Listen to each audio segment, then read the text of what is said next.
A identificação com o corpo. Independentemente dos objetos, outra forma básica de identificação é com o próprio corpo. Em primeiro lugar, ele é masculino ou feminino.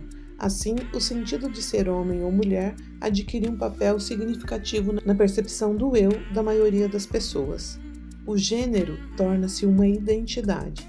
A identificação com ele é estimulada na mais tenra idade e nos força a assumir um papel, a adotar padrões condicionados de comportamento que afetam todos os aspectos da nossa vida e não apenas a sexualidade.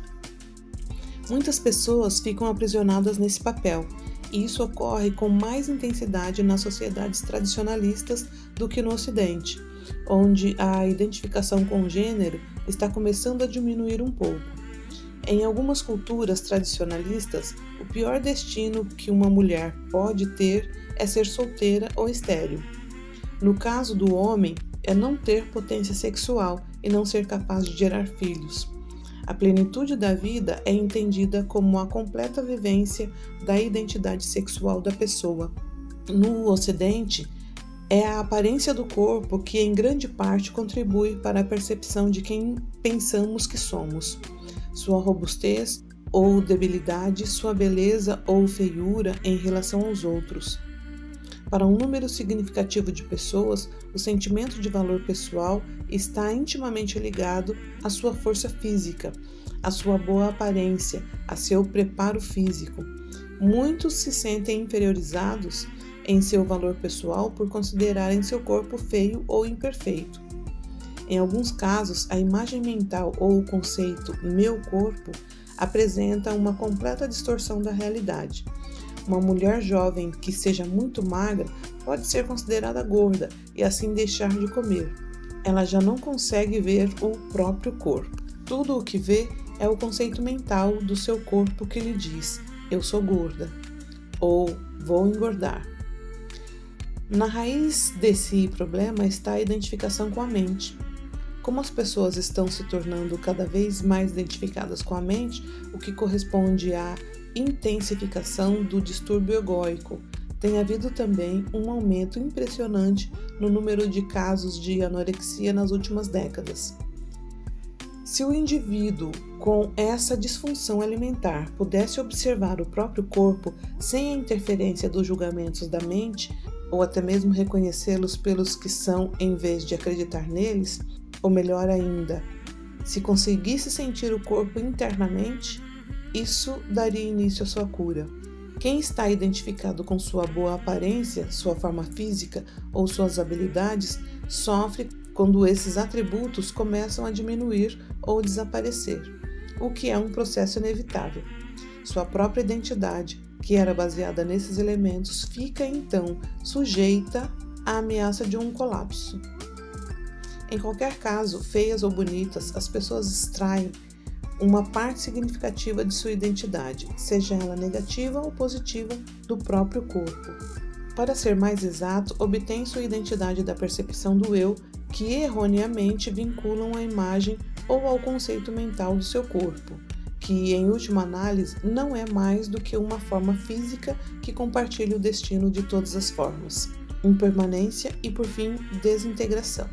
Equiparar o corpo físico, percebido pelos sentidos, que é destinado a envelhecer, definhar e morrer, ao eu, sempre causa sofrimento, cedo ou tarde. Deixar de fazer essa identificação não quer dizer que estejamos negligenciando ou desprezando o corpo. Se ele for forte, bonito ou vigoroso, podemos valorizar essas qualidades enquanto elas durarem. Podemos também melhorar nossa condição física por meio de uma nutrição correta e de exercícios físicos. Se não vincularmos o corpo a quem somos, quando a beleza desaparecer, o vigor diminuir ou nos tornarmos incapacitados fisicamente, isso não afetará nosso sentido de valor nem de identidade. Na verdade, quando o corpo começa a se enfraquecer, a dimensão informe, a luz da consciência, consegue brilhar mais facilmente através da forma que se extingue aos poucos. Não são apenas as pessoas que têm um corpo bonito ou quase perfeito que apresentam maior probabilidade de associá-lo a quem elas são.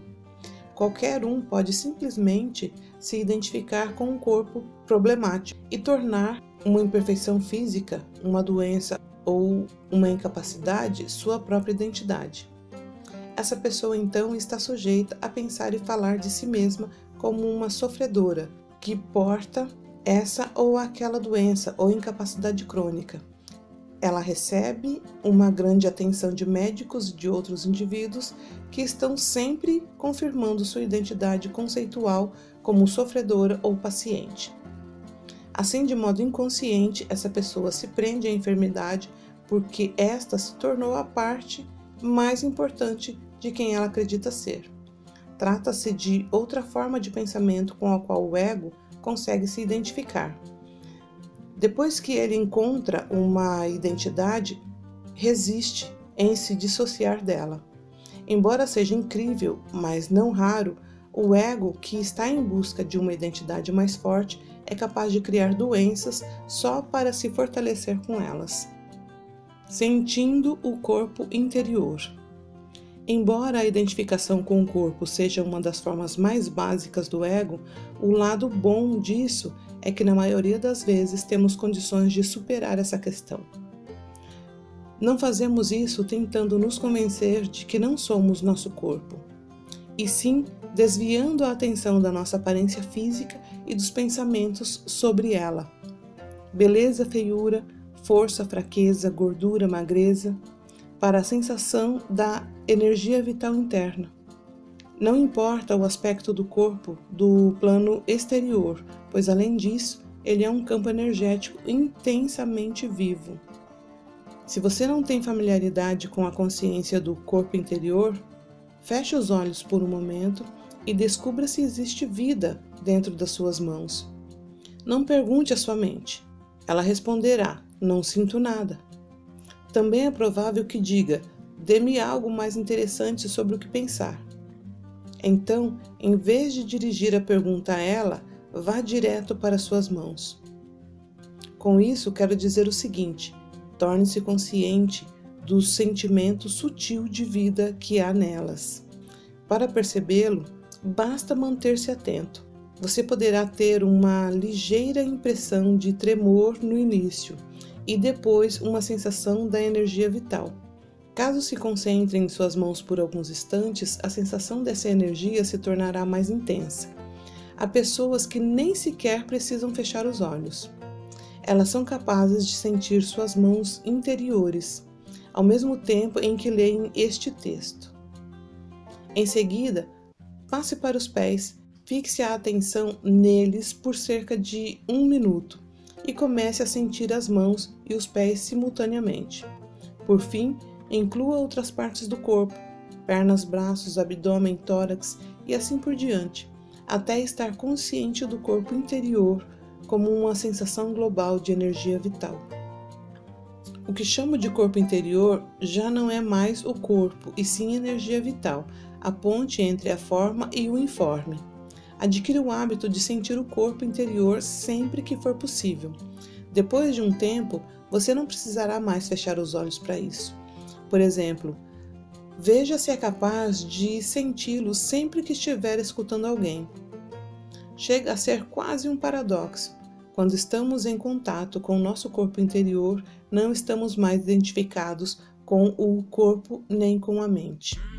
É o mesmo que dizer que não nos identificamos mais com a forma, que estamos nos afastando dessa situação e indo em direção ao sem forma, que podemos também chamar de ser. Isso é a nossa identidade essencial. A consciência do corpo não só nos ancora no momento presente, como é uma passagem para fora da prisão que é o ego. Além disso, fortalece o sistema imunológico e a capacidade que o corpo tem de curar a si mesmo. O esquecimento do ser. O ego é invariavelmente a identificação com a forma. Está sempre nos procurando e, portanto, nos perdendo em algum tipo de forma. As formas não são apenas objetos materiais e corpos físicos. Mais essenciais do que essas formas externas são as formas de pensamento que surgem de modo contínuo no campo da consciência. Elas são formações energéticas mais sutis e menos densas do que a matéria física, porém são formas de qualquer maneira. Aquilo que costumamos reconhecer de modo consciente como uma voz na nossa cabeça que nunca para de falar é o fluxo de pensamento incessante e compulsivo. Quando os pensamentos absorvem toda a nossa atenção, isto é, estamos tão identificados com essa voz e as emoções que as acompanham que nos perdemos de nós mesmos em cada pensamento e em cada emoção. É porque nos encontramos inteiramente identificados com a forma e, portanto, nas garras do ego. O ego é um conglomerado de formas de pensamentos recorrentes e de padrões emocionais e mentais condicionados que estão investidos de uma percepção do eu. Ele se estabelece quando o sentido de existir do eu sou, que é uma consciência sem forma, mistura-se com a forma. Esse é o significado da identificação. Esse é o esquecimento do ser, o erro fundamental, a ilusão de separação absoluta que converte a realidade num pesadelo. Do erro de Descartes ao insight de Sartre. O filósofo do século XVII, René Descartes, considerado o fundador da filosofia moderna, deu expressão a esse erro fundamental com sua máxima, que considerou a verdade básica. Penso, logo existo. Essa foi a resposta que ele encontrou para uma pergunta: há alguma coisa que eu possa saber com certeza absoluta? Descartes compreendeu que o fato de estar sempre pensando estava além da dúvida. Assim, igualou o pensamento ao ser, isso é, à identidade, o eu sou ao pensamento. Em vez da verdade suprema, ele havia detectado a origem do ego, mas não sabia disso.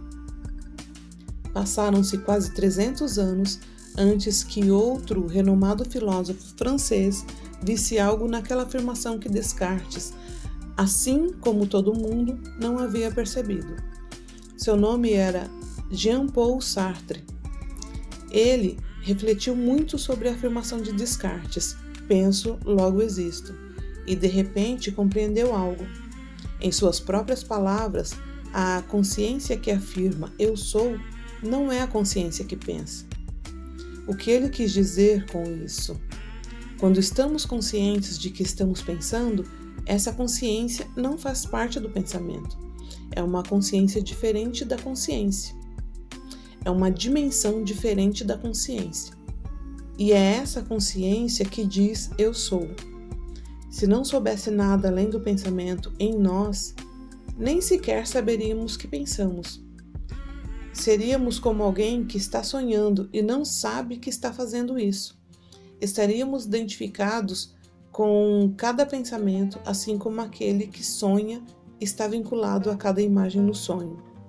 Assim, pessoas vivem desse jeito, como se andassem nas nuvens, presas a antigos modelos mentais anormais que recriam continuamente a mesma realidade de pesadelo. Quando sabemos que estamos sonhando, é porque estamos despertos no sonho. Outra dimensão da consciência se estabeleceu. A implicação da percepção de Sartre é profunda, mas ele próprio ainda estava identificado demais com o pensamento para reconhecer o pleno significado do que descobrira. Uma nova dimensão emergente da consciência. A paz que excede toda a inteligência. Existem muitos relatos de pessoas que vivenciaram essa nova dimensão emergente da consciência como resultado de uma perda trágica em determinado momento da vida.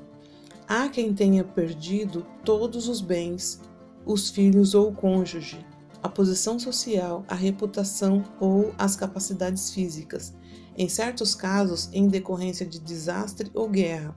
Tudo isso se foi ao mesmo tempo e esses indivíduos se viram com nada. Podemos chamar um quadro como esse de situação limite. Não importa com que elementos essas pessoas estavam identificadas, o que lhes dava a percepção do ser, isso se acabou. Então, de repente e inexplicavelmente, a angústia e o medo intenso que elas sentiam desapareceram, dando lugar à sensação sagrada da presença, uma paz e uma serenidade profundas e uma completa libertação do medo.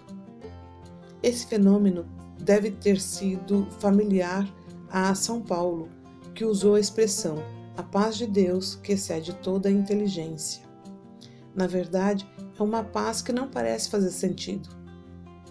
E quem já passou por essa experiência se pergunta, diante disso, como é possível que eu sinta tanta paz? Depois que compreendemos o que é o ego e como ele funciona, a resposta é simples. Quando as formas com as quais nos identificamos, que nos dão a percepção do eu, desmoronam ou são removidas, o ego entra em colapso, uma vez que ele é a identificação com a forma. No entanto, em que não há mais nada com que possamos nos identificar, quem somos nós?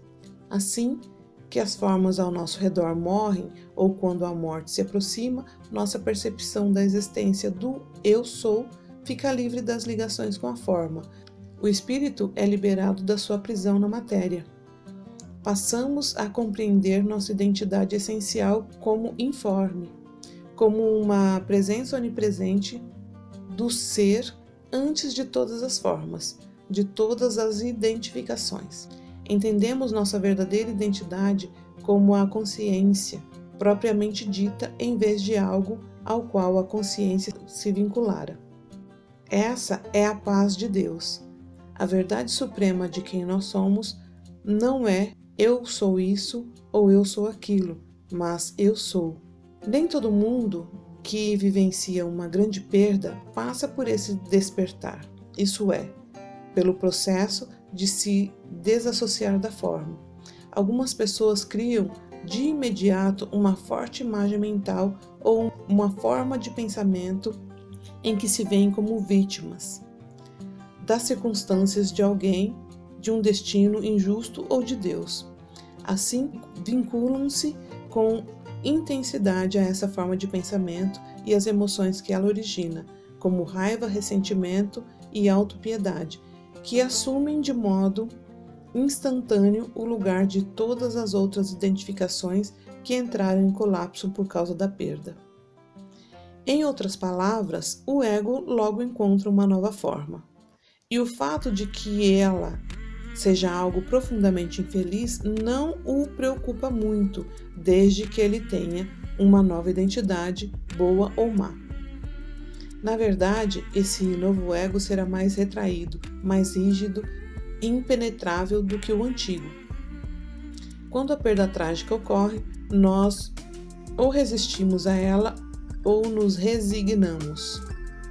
Há pessoas que se tornam amargas ou muito ressentidas, enquanto outras se mostram mais solidárias, sábias e afetuosas.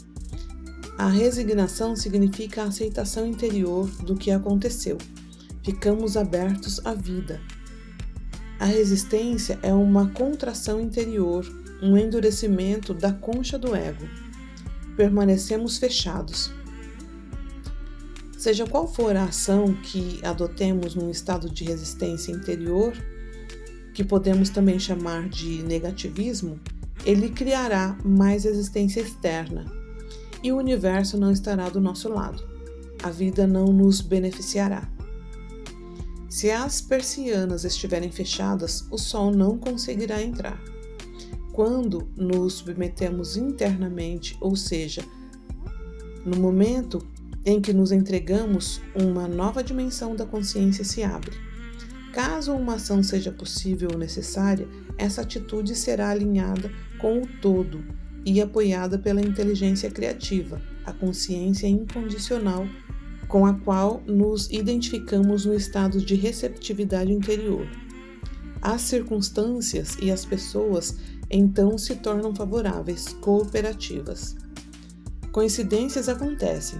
Se nenhuma ação for possível, repousaremos na paz e no silêncio interior que acompanham a resignação.